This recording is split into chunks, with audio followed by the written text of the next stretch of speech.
This is Heart Pocket Podcast number 349 for the 17th of June, 2025. Heart Pocket Podcast, seeking to align our hearts with God's heart, making our hearts more like the heart of Jesus.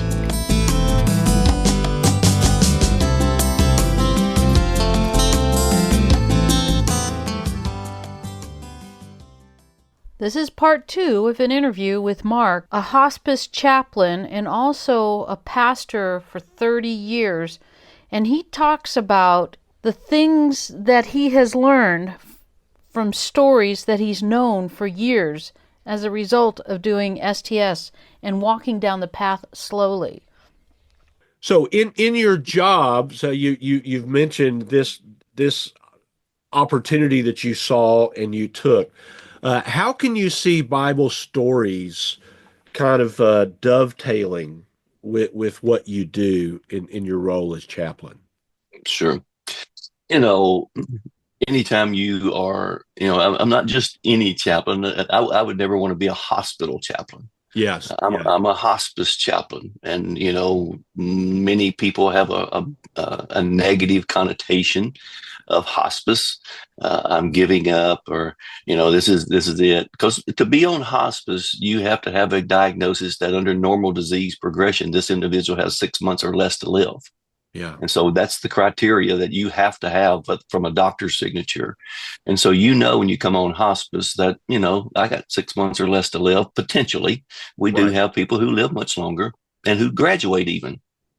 And so, my whole focus, instead, because I've always gone and tried to tell stories with a principle that I've either made up or found somewhere to give encouragement to help that individual. Yes, you may only have X number of days left, but in that X number of days you have left, let's find purpose. Let's find meaning in those days. And so now, I'm not just trying to quote a scripture with them. Or I'm not just, what's that verse over here? Or what's this verse over here? Or, I'm not doing that now. My whole goal with this is to say, okay, here's a story that you can hear. And I have family members who know what day I'm coming to see their loved one. And they come specifically at that time because they're used to me telling stories. Yeah. Yeah. And they want to hear the story I'm going to tell that day. And so now they're getting good stories. I'm not saying the other stories aren't are worthwhile and has provided benefit, but I've always been one of these individuals, even back when I taught public school, just dumb enough to believe if the Word of God and the Spirit of God coming together is going to transform lives. And even when I taught in the public school years and years ago, I saw that in my classrooms. Right.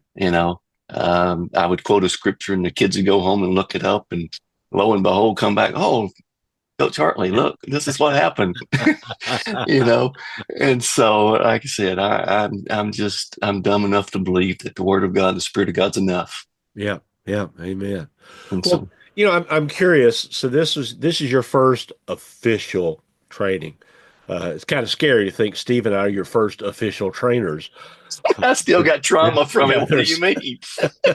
there's no place to go but up from here. So, but I'm curious, were there things in the training, because you had been listening to podcasts and you had been reading and you had been preparing yourself in the way of storytelling, but were there things in the training that surprised you?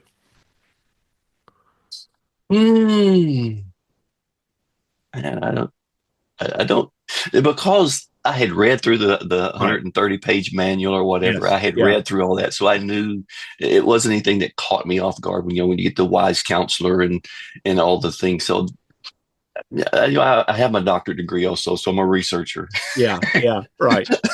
And so I'm not one who likes to go into something blind. Right.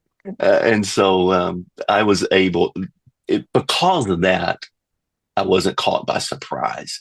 I guess probably the one thing maybe I could say is that there was no handouts. Oh. There was no taking. Yes, and you You call it the one thing that drives many people nuts. It's like when are you going to hand us stuff, right? There,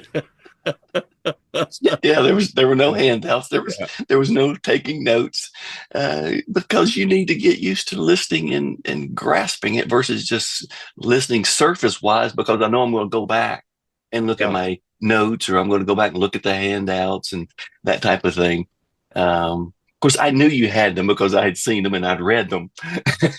But like I said, that's completely different, especially at the beginning. It can be a yeah. shock for people. Well, and you mentioned that, and I know you have already signed up for the advanced training that we're going Right. to be doing here in Lexington. It's sometime late middle June, I believe it is. Uh, End of June. Into June. Okay. Yeah. And I'm the one that scheduled it and already can't remember when it is. But the difference between a regular training and an advanced training is at the advanced training, you can take all the notes you want. Wow. Yeah, I heard that the other day on a So, podcast. yeah. Yeah. But because it is, we are trying to help people get to Right. that next level of their storytelling. So, and you know enough now about storytelling. You've been to the training. What are some of the areas that you see yourself now that you're back home, you're on your own, nobody holding your hand? What are some of the areas you see yourself maybe struggling with the most when it comes to storytelling? Hmm. Again, it's just that piece for me to make sure that I'm allowing the people asking the questions in a manner that allows the people to be doing the discovery versus, oh, I've discovered this. You need to Yeah, know it. yeah, yeah. The telling instead of the asking. Yeah, yeah, yeah. And so that's been a good thing of me listening to the podcast.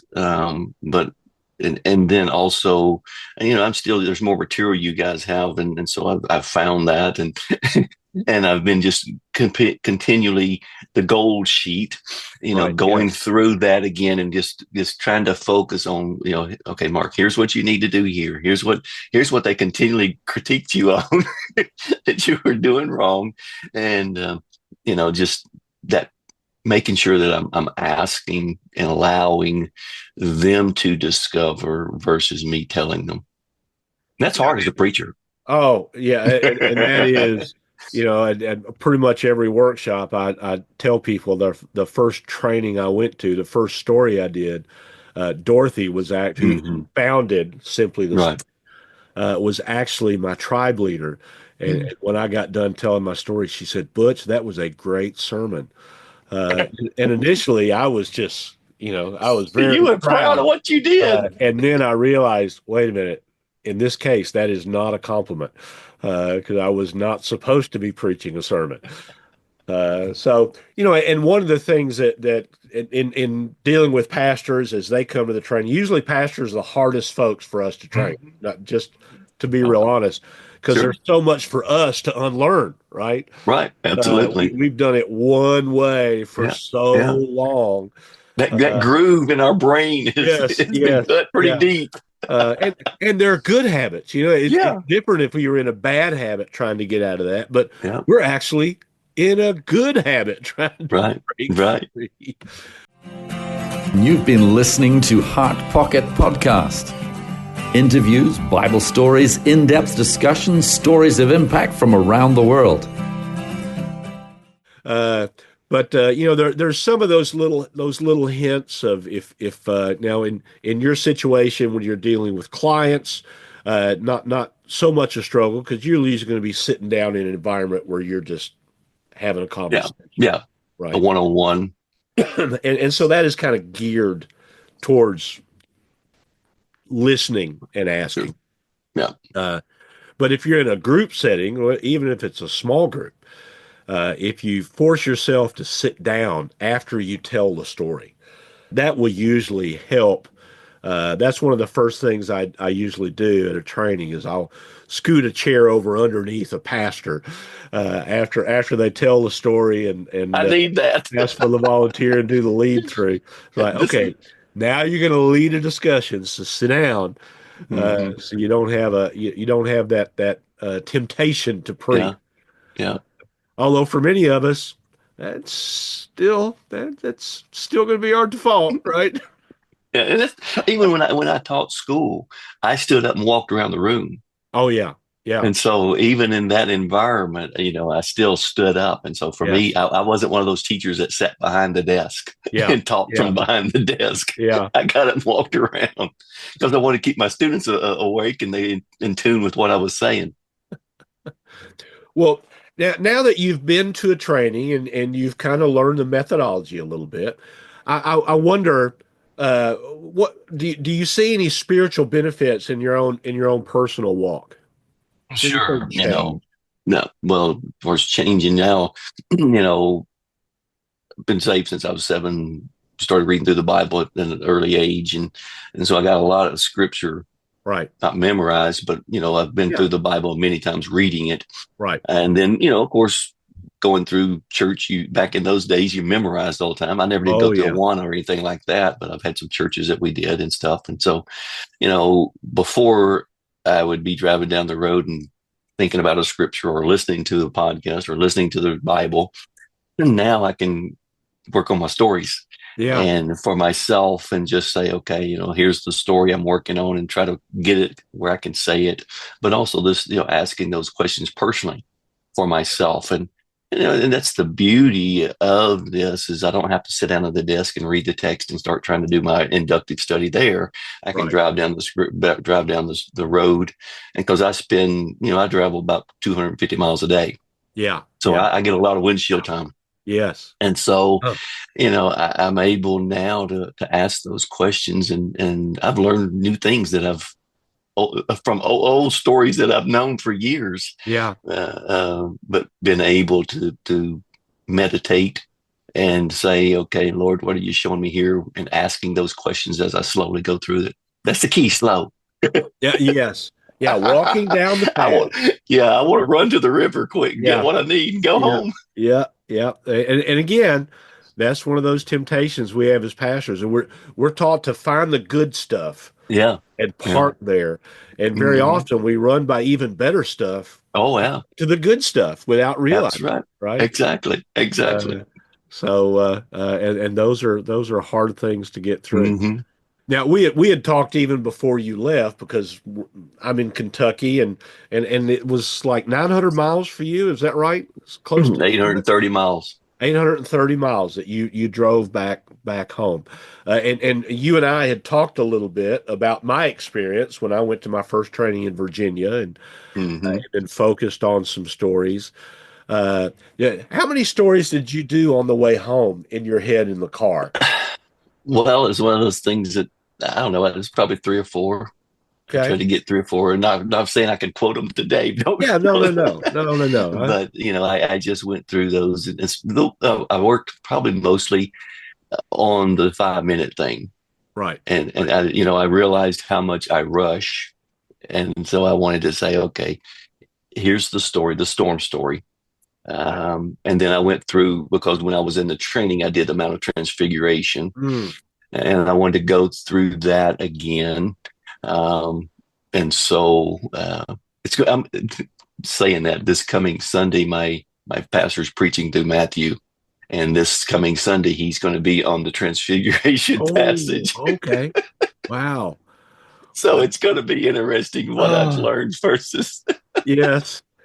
Yeah. Oh, it's such a struggle for me when I sit through a sermon that somebody else is preaching, even really good preachers, and it's not a critique of the Oh, preachers exactly, themselves. exactly. Hmm. But I see so much more in a passage. There is Oh, yeah, uh, the passage of the house built on the rock and the house yeah. built on the I'm sand, just saying. right? Hmm. Uh, I was preparing a story on that passage. Yeah. In the car, I just listened to some sermons, and it amazed me that 9 out of 10 of the sermons I listened to missed the point of that passage. Hmm. Hmm. That they were, he who Yeah. does the will of my Father who is in heaven is like the man who builds this house on the rock. And people are going, Yeah, the rock is Jesus. The rock is the word of God. The rock is I'm pounding the dash of my car going, no, he says it. It's obedience to the will of the Father. Yeah. But That's we the jump to rock. but you got to talk about Jesus. You know, you mentioned that. You know, like I said, I can still very vividly remember at the age of 7 where I was when I was saved, and I was in the exact same place. I mean, the exact same pew at the age of 16 when the Lord called me to the ministry. Wow. And of course, I had at the age of 7, and I know that's not natural. Just Right. to start reading, he gave me a burden, desire to start reading through the Bible at the age of 7. That's Wow. not natural. I get that. Yeah. And so looking back, I can see that now why. But and at the age of 16, I'm sitting there in the pew and the preacher's preaching, my pastor's preaching, and I'm looking at the text and listening to him. And I'm like, that's not what this text says. And that's why, you know, at the age of 16, he called me in the ministry to equip the saints to do the work of the ministry. And let's look at the text and see what the text says. Let's not leapfrog over to some pet theology or whatever that I want to preach on. Not to say that the theology is not correct. Yeah. Oh, yeah. Yeah. But it's not in this text. Yes. And so Yeah. in doing that, if I do that as a preacher, then what I'm doing is I'm not equipping the saints to see how they can study the Bible themselves. Yeah. And that's what I like about simply the story. It's not somebody looking at me and saying, well, I can't do what you do. Yes, you can. We can work this together, and because we're doing it together. Right. Right.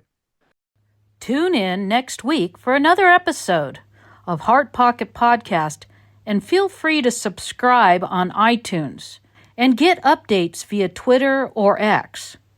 For those who wish to have more information about Simply the Story trainings, please feel free to contact the office at info@simplythestory.org or call us at 951-658-1619. You can also visit our website at simplythestory.org. And now you can watch God's story in hundreds of languages just from our simplythestory.org website. You've been listening to Heart Pocket Podcast, hiding God's Word in our heart pockets, changing the world one heart at a time. When it sings of glory, I sing the new soul. Will be the old story that I have loved so long.